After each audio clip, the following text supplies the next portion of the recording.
The presenting sponsor for OnEducation is Schoology. Schoology's passion lies in helping instructors and students have the best education experience possible. Schoology is a collaborative, student-focused, and faculty-centered learning management system. Students love Schoology because it gives them 24/7 access to course materials, real-time feedback from their instructors, and easy-to-use collaborative tools. Teachers love the streamlined workflow, integrated apps such as Google and Microsoft tools, and the ability to view evidence of student learning for making instructional decisions. To learn more about what is possible with Schoology, simply visit Schoology.com. Oh boy, yeah, you and I would be fist fighting. Oh my God.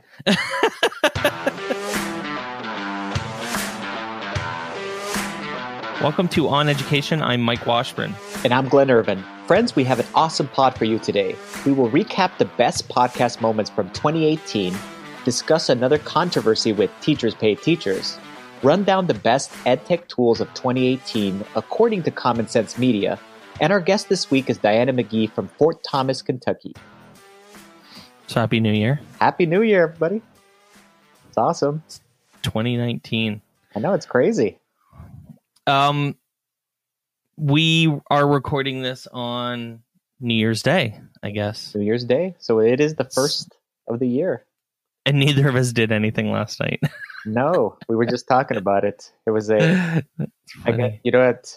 my age, it was a nice peaceful evening at home with the in-laws and my kids and my wife, and we played some board games. And we watched Fantastic Beasts and Where to Find Them with the kids. That's a good one, right? In the late kind of afternoon, early evening. Yeah. And then when they went to bed, we watched Hunger Games because I don't know, I've been wanting to watch Hunger Games again for a while. So we watched Hunger Games and then we just went to bed.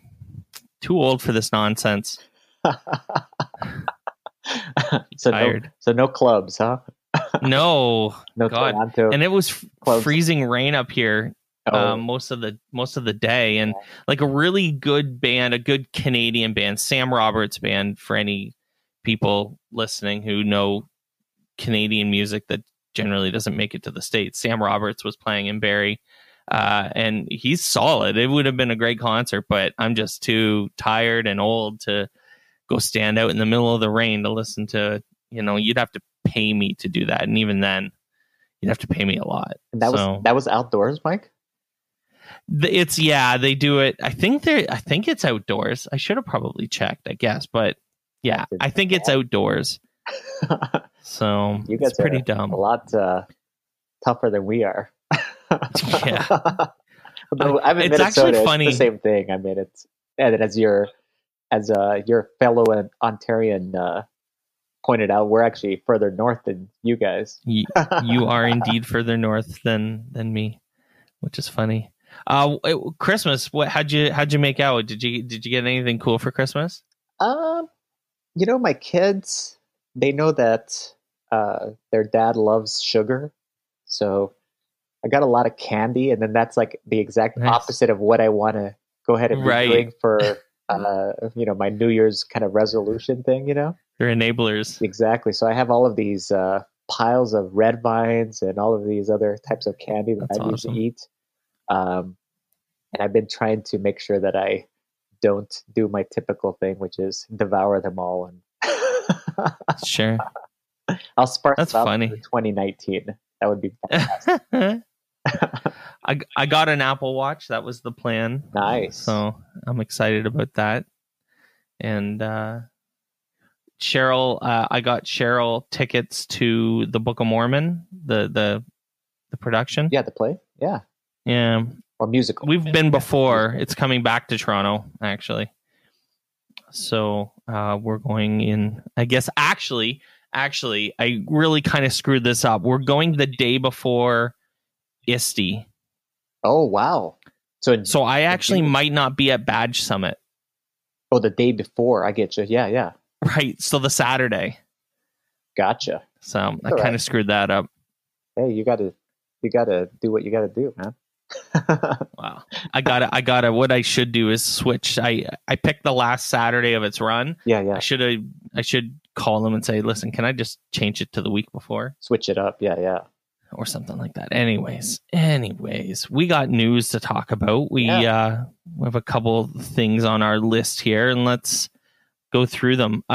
This article, a new study shows that students learn way more effectively from print textbooks than screens. And I think they should have edited the headline should say, reading from it. Like it's not implying, I don't know, maybe it is, but I just reading, they're talking about reading textbook versus reading the same textbook on a screen. Yes. Is what we're comparing, exactly. right? And really, though, it felt like the headline was basically another anti-screens, anti-technology post so that it would be clickbait. People use it to justify why you should not move towards utilizing any kind of tech, which is ridiculous. As far as reading, that's a total preference, I think, depending upon the person, and we should definitely have that available for our students, whether they want to go ahead and actually have the print. A lot of my students did want the actual physical, book if we ever used it, especially to, if you were reading like these little novels that we did in Spanish. We had the physical versions and we had the digital ones. Many students just preferred the physical versions, and I totally had those available for them. And just like adults, though, too, don't you think? A lot of people love the Kindle, like to be able to. Yeah. But some people, like my wife just prefers that physical book. Yep, and my wife does too. Exactly, and there's no judgment either way. I just don't think that saying that you learn more from one from the other, that's just such a limited study, if you want to call it that. It's not even a meta-analysis as far as, really diving deep into this. So it's hard to take these things seriously. It certainly doesn't need to cause a fight or a divide between the two things. Read however the hell you want. Exactly. And let kids read however the hell they want. What does it matter? Have those things available for them so that they can do either of those things. Just exactly as we talk about when you're doing choices as far as to do a class, have a variety of different options so that not all of them are based in tech, so that students can create, still on pencil and paper or whatever else it might be. And you give those options there, because that's how we are as humans. We want a diverse amount of things, but you can't just demonize the screen. It's bad. And I haven't seen that way too often. This article made me think of a situation when I was in university in my undergrad. I had bought some of my textbooks, like the required reading, on Kindle. Oh yeah. And I think for a couple of my teachers, I was the first person who had done that. Oh yeah. So we had to like have a talk about how to properly cite a Kindle location in a paper. Oh yeah, because it's different. Because it is different. They refer to the location, not necessarily the page, because it's not the same, right? Because you adjust the screen size for your preference, right? So it's going to be a different number of pages as far as a book, right? Yeah, right. It was interesting. So the first time it happened, they were like, "What is this?" And I said, "I got my books on Kindle." So, I mean, if you have a problem with the citation, let's at least sit down and talk about how we can agree it should look. Exactly. And then I'll do it that way. I don't care. But I'm not going and buying the paper textbook just because you can't handle the way I cite it. Yeah, exactly. No, and that's super important. I was learning from everybody, from the student side and the teacher side too. Now they're like, okay, they're aware of that actually happening. Yes. So, I mean, maybe some kids read better with paper, like physical books. That's cool. I don't have a problem with that. I do have a problem when you make people click the article to, because you think it's going to be like a bash on technology in general, just to tell us that some kids read better with physical books. Exactly. Cool. Yes. Anyways. So, yeah, I think that's something we already knew. Hey, your favorite punching bag is back in the news. Yes. So Teachers Pay Teachers is back in the news, and this time with something new. So this time, profiting from stolen work. Yes, exactly. So there was and it hasn't just been this one person, but the article centered around this specific educator Yeah. who had all of these materials, kind of like what we talk about all the time as far as posting your materials for free, right? On their blog post or through social media. And they were sharing all of these different types of materials. And I think it was math related. And then she ended up finding is someone actually, texted her or let her know that, hey, I just saw your free materials, but someone just posted them on Teachers Pay Teachers to be able to make money off of them. So, and then I guess this is a pervasive problem that's going on Teachers Pay Teachers. Basically, people using other people's either free work or published work or whatever it might be, and then reselling it on Teachers Pay Teachers to be able to make money. Or even what's the funniest one, as I thought, is that there's people, I mean, it's not good, but I just thought it was kind of ironic that some people are stealing things from like actual textbook publishers and then posting them on Teachers Pay Teachers to be able to make money, which of course is illegal. Don't do that. But I just thought it was ironic that the textbook publishers then were getting the workaround too.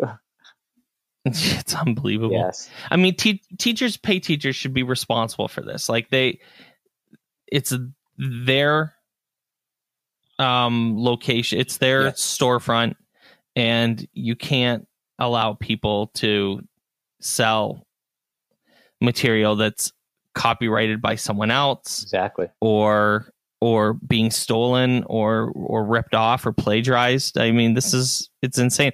It's funny because when this showed up in our notes, I went and looked because I sell one. We've talked about this before. I sell one thing. Yeah, you have one item on everything else now. Actually, it's funny. We did this just the other day when we were talking. I had other things for sale for prices, and I turned them all free. I wasn't selling anything other than this one thing. I've made one thing that's really popular, and then that's it. Yeah. And so that I've sold. And I've joked before, it basically funds my World of Warcraft subscription. But I wanted to actually go on and see if anyone had ripped it off. And thankfully, no one had ripped off my exact thing. Yeah. But there are other versions of a similar, like the same idea. Okay. Not many. And, I'm biased, but mine looks the best out of the other couple choices. But there are a couple other people. But I was interested to see if something that I made had been ripped off. It must be a big enough problem to make articles out of it. Like, yes. It can't just be like a 1 or 2 person thing. And who are these people? That's sad. Like, really, right? That's sick. Like, what kind of person are you that you just it must not what is wrong with you? Though is it probably isn't even an educator. That's what I say. It's just someone from the outside figuring out a way to be able to make some money, and then they figured out kind of a system to be able to do so. Getting popular materials, being able to post them on that site, and then be able to sell them. The one part that I did remember seeing there too, Mike, that you're talking about as far as their responsibility with Teachers Pay Teachers is that it's very difficult to have these materials flagged. So this person in the article was saying, hey, I found this thing. It looks exactly like mine, except for one thing has changed. Can you pull it off? And she found it very, very difficult to have that actually happen. So like you just said, they're responsible for it. They need to be able to at least temporarily pull it down and then have an investigation done so that, people's stuff doesn't get, especially because this person just posted all these things for free. And then someone decided to go ahead and profit off of it, which is sad. It's amazing. Yeah. And like people, it's just astounding. The amount of money that people make too on this is incredible. Ridiculous. We talked about this earlier in the week when we were talking as well. And I was just like punching numbers into the calculator and I'm like, holy crap. There are people that are literally millionaires. Yes. There are millionaires out there from Teachers Pay Teachers. It's unbelievable. The American dream. Unbelievable. I tell you, I mean, I don't have the same problem with teachers pay teachers that you do, in the sense that so I get the idea of people using their knowledge and time to earn an income in whatever way they can. So I get it. Anyways, teachers pay teachers. There we go again. It's going to be I wonder what's going to happen in 2019.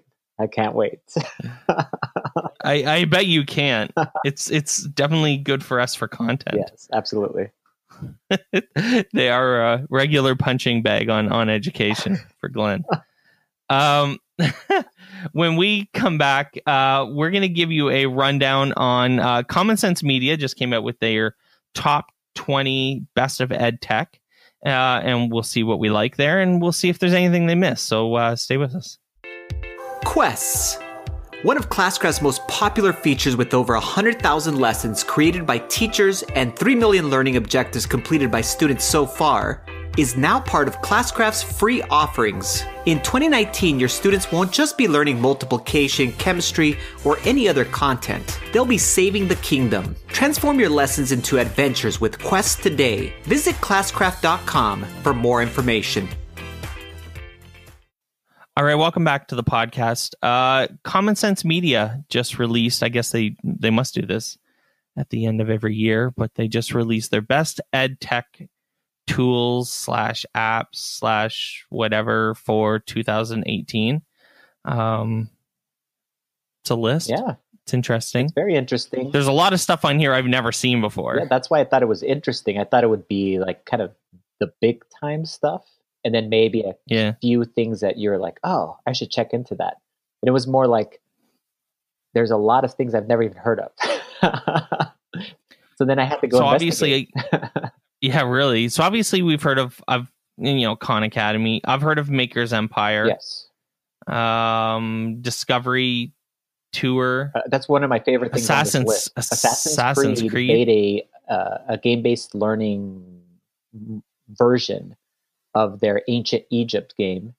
And basically you could go and tour Ancient Egypt without the normal Assassin's Creed, which would be going around and, slaughtering things or whatever might be the role play. Sure. So it's more of a immersive experience. You can walk around, study things without having that part in there.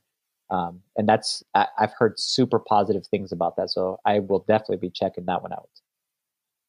I thought it was cool that Florence was on here. It's right at the bottom of the list. Yeah, Florence.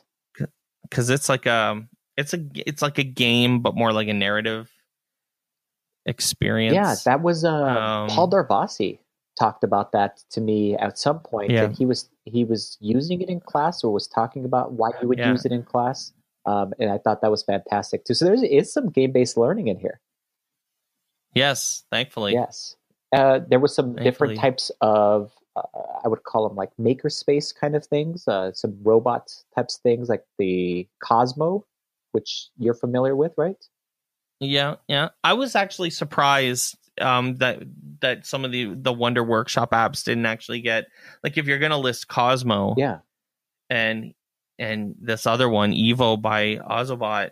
I mean, some of those Wonder Workshop apps have like 40 or 50 coding lessons built right into them. Like, there's like almost whole curriculums in some of these Wonder Workshop apps. Who's the Cosmo competitor, Mike, or what's some of your robots that are part of Wonder Workshop?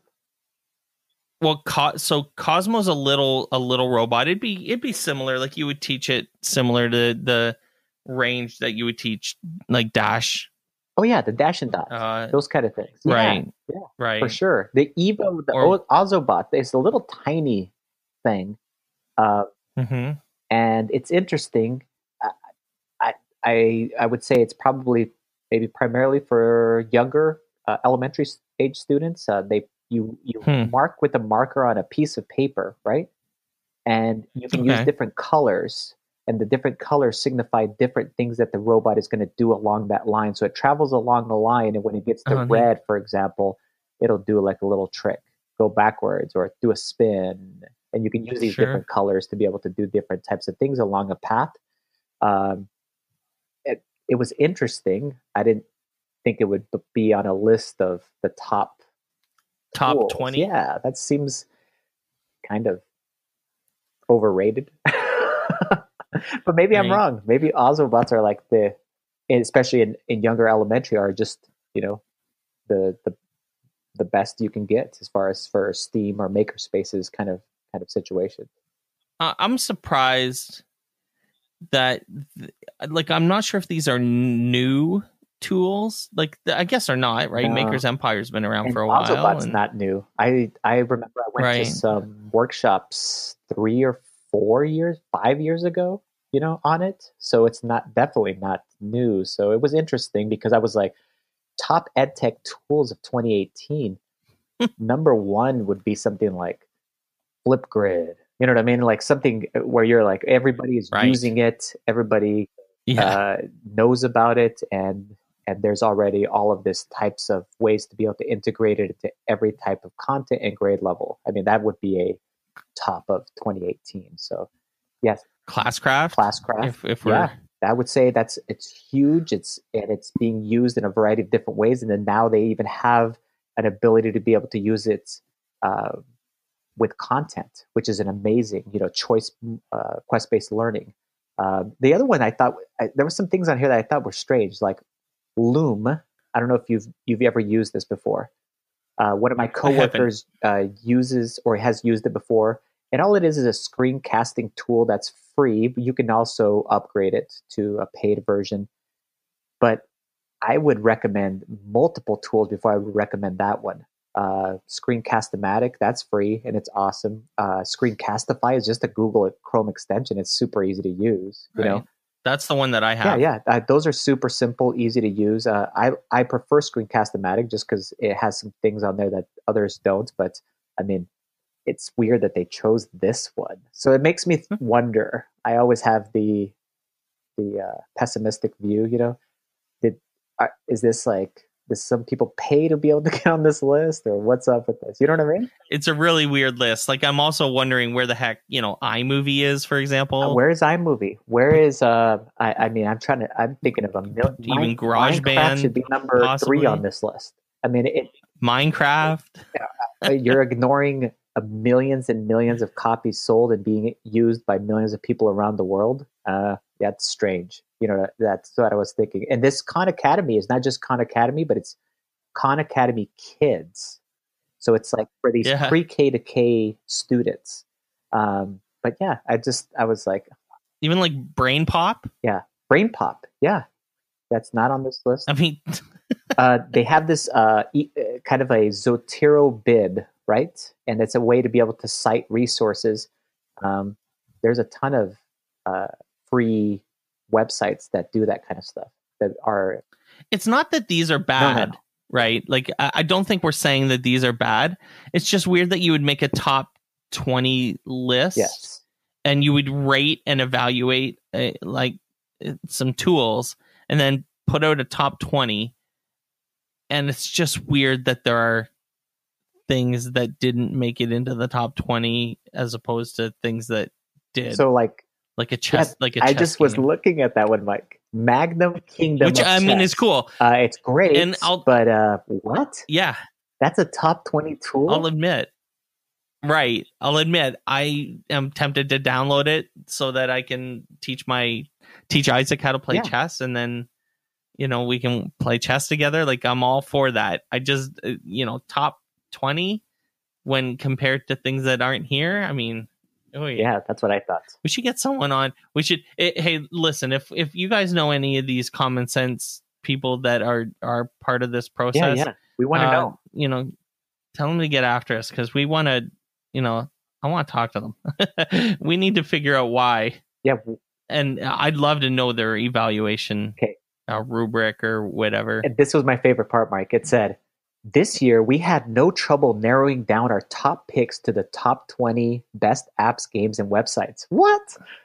It's super hard to do that. Oh, boy. Yeah, you and I would be fist fighting. Oh, my God. It would be hard to do the top 50. If you just started listing everything, and then things that you would have to leave off the list, would be kind of some big, significant things. and this can range so far. I mean, especially because they're like doing apps, games, and websites. So I mean, that includes so many different types of tools that are just Schoology. How about all the learning management systems? Let's just start, Schoology. Let's start. If you're going to go with games, my God. As far as the best, we were talking about what are the best moments of 2018. How about the up and comers like GimKit, or just go with the big time leaders in that category, Kahoot and Quizlet. You know what I mean? Like those are right. How could you not list those?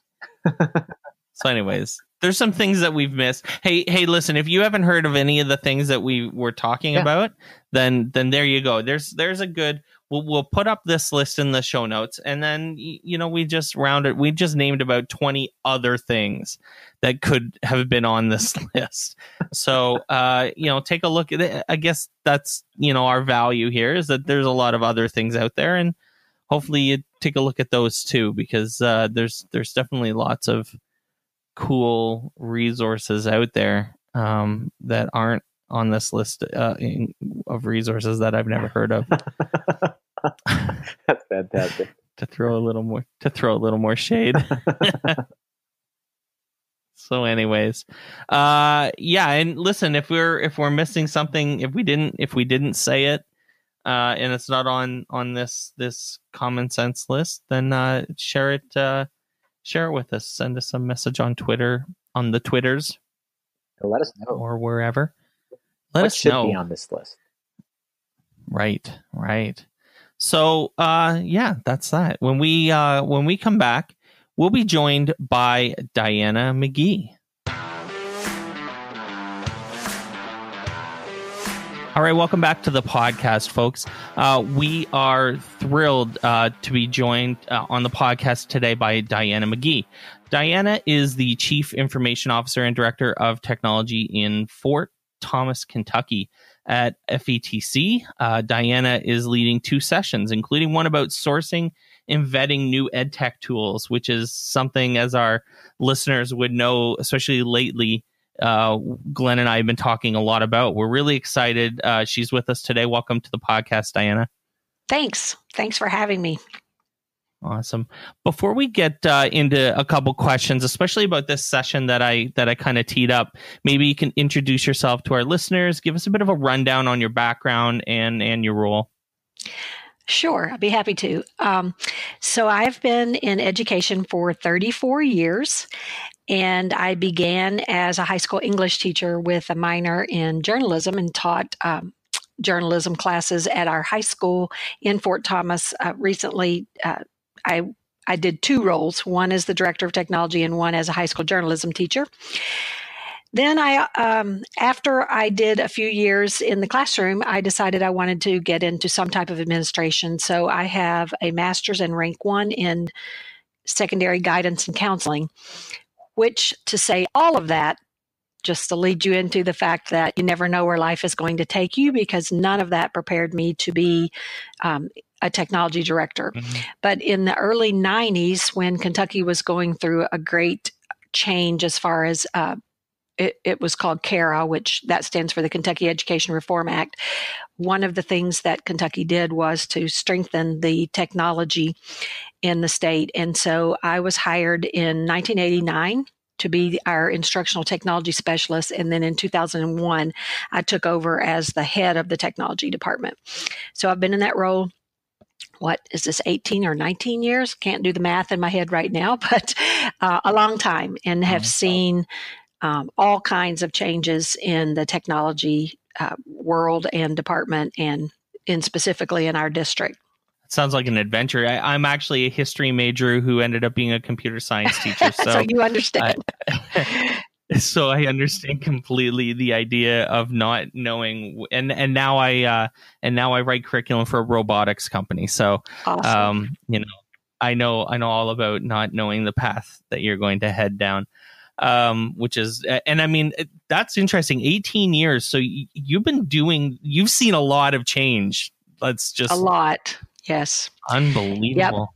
Yep. Starting with, we had a token ring network at one point, and then, of course, now we're a fiber district. We own our own fiber. We're a small district, by the way. Fort Thomas is 3,000 students, but area-wise, we're about 4 miles in diameter, and so I think that's really a neat thing because it's small enough to where I can actually have personal contact with the teachers and watch their progression as they learn in this field. But we've gone from a token ring network, and then we went to a more robust network, which is what we have now, which is a fiber network. All of our buildings are fibered back to a core, and we have wireless in all the classrooms. We are a 1-to-1 district. We have iPads in K5 and MacBook Airs in 612. And that's pretty, it's a big project for us to have undertaken in the last 5 years. But, so we've learned something new all the time. Awesome. I mean, and that'll keep you busy no matter how many schools you got going on. So one of your sessions, and I'm actually gonna, I think, attend this one when we're there because I'm really interested in this conversation. And if you go back, I don't know what episode it was, but Glen and I just literally like maybe 2 or 3 episodes ago had a really long talk about this topic about educational resources, about things that people spend money on and at the district level. And we dedicated a whole lot of time to it. Things that are bought and then not actually used by the teacher, so they end up getting wasted. And I'm interested in your thoughts on that specifically about what's happening there and how, or if you feel like you've been able to avoid that in your own district. Able to avoid, I'll just have to do full disclosure up front and just say no, we have not been able to avoid that. However, in the last 2 or 3 years, I have, especially when we implemented our digital conversion and all of our resources are digital. So we have had to make a huge investment in various types of software or apps to be able to actually have school because we've done away with most of our textbooks. And I felt very strongly exactly what you're saying is that people were asking all the time, do we have a license for this? Do we have a subscription for that?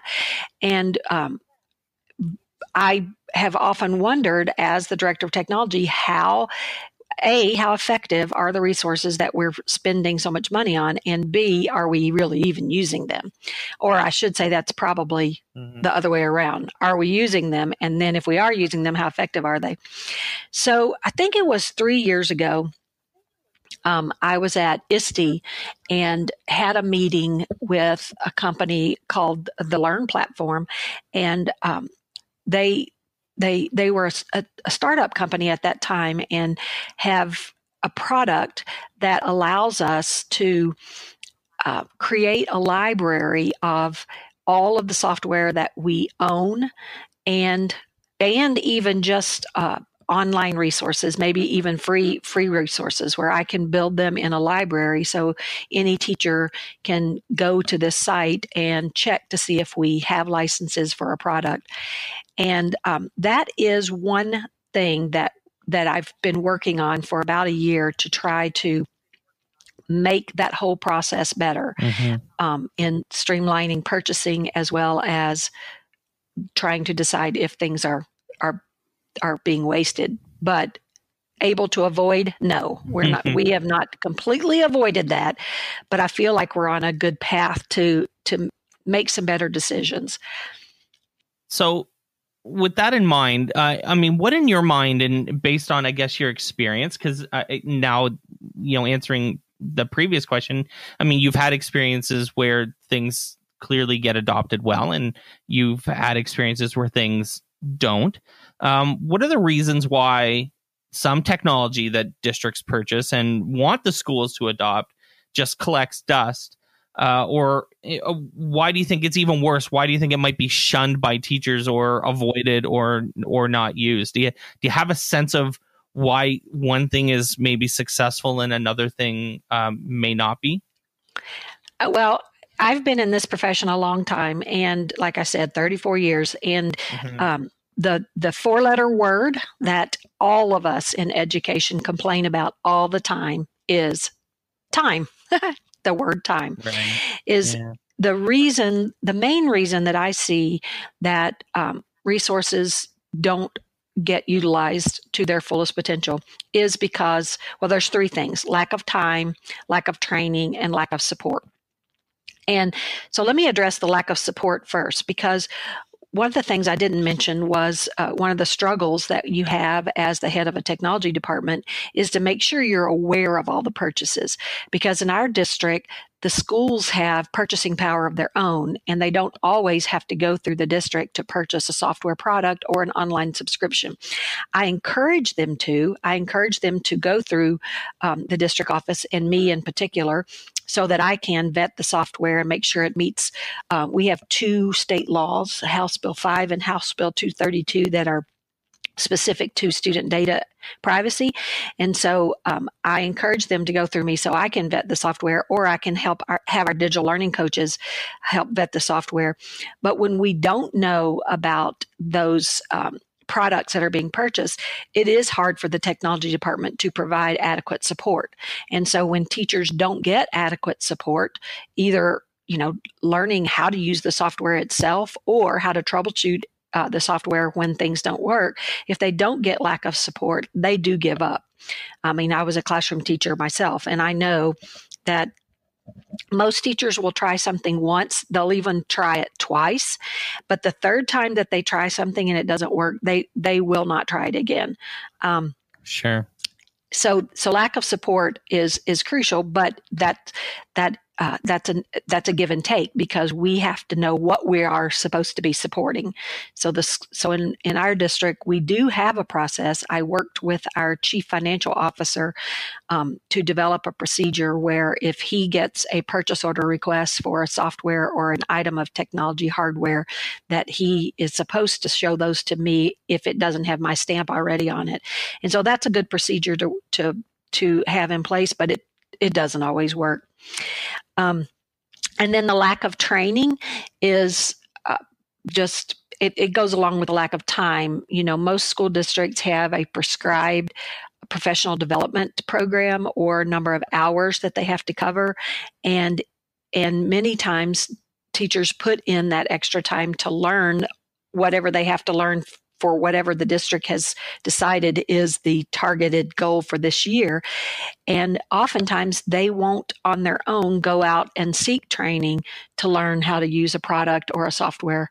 I'm not faulting them for that. They don't have time. So that comes back to that other issue if they don't have time. Sure. And so if we could somehow structure either our professional development or our school calendar in such a way that teachers have time to work with each other and to work specifically with products, I think you'll see a lot less of that wastefulness on the idea of software products not being used. Sure. Hey, Diana, I was thinking about this. Do you have a process for making resource decisions? And is there anything you think you're doing that's unique to make these kind of decisions so we can share with others? Well, the Learn platform that I spoke of earlier, it does have a process in place where all purchases or requests for purchases would go through that platform. We have not kicked that off in our district yet. Excuse me. But one of the things that we do have is we have a rubric that, especially in elementary K-5, where we have the iPads, is when teachers want us to buy apps to be used for the iPads. We have a work order process. They put a work order in, and then that work order goes to the digital learning coach, who then helps the teacher complete a rubric to decide if the app is worth purchasing or if it meets all of our standard procedures and rules according to student data privacy. Is that something unique to your district, Diana, or is this like something in Kentucky? I don't think it's unique to our district. I think there are other districts doing the same thing, but it is not something mandated or statewide. The part about the student data privacy is because we have two House bills that we are required to follow. But the rubric or the work order process, that's not state mandated, but I guarantee you there are other districts that do the same thing. Awesome. So Diana, thanks for joining us. This was super interesting. This is a topic that's near and dear to Glen and I both. Diana's session at FETC is on Wednesday, January 30th, and you guys should go and check her out when she's there. We will for sure. Thanks again, Diana, for joining us on the podcast. Oh, you're more than welcome. Thanks for having me. Thanks for listening to OnEducation. My name is Mike Washburn, and my co-host is Glen Irvin. Do you want to get in touch with us? Check out our website at oneducationpodcast.com. You can tweet us at oneducationpod. Glen is at IrvSpanish on Twitter. I can be found on Twitter at Mr. Washburn. Our engineers are Jake and Justin at Podcast Production Team. Check out their website at podcastproductionteam.com. You can find us on Facebook by visiting facebook.com/oneducationpod. If you're enjoying the show and think others would too, we'd be thrilled if you shared it with them. Please leave us a rating or review in Apple Podcasts or the Google Play Store. When you leave a rating, it gives our rankings a boost, and this helps others discover the show. We want to thank our presenting sponsor, Schoology, for supporting us. Check out Schoology.com to learn how they can help you advance what's possible. Thanks as always for listening. Stay awesome. See you soon.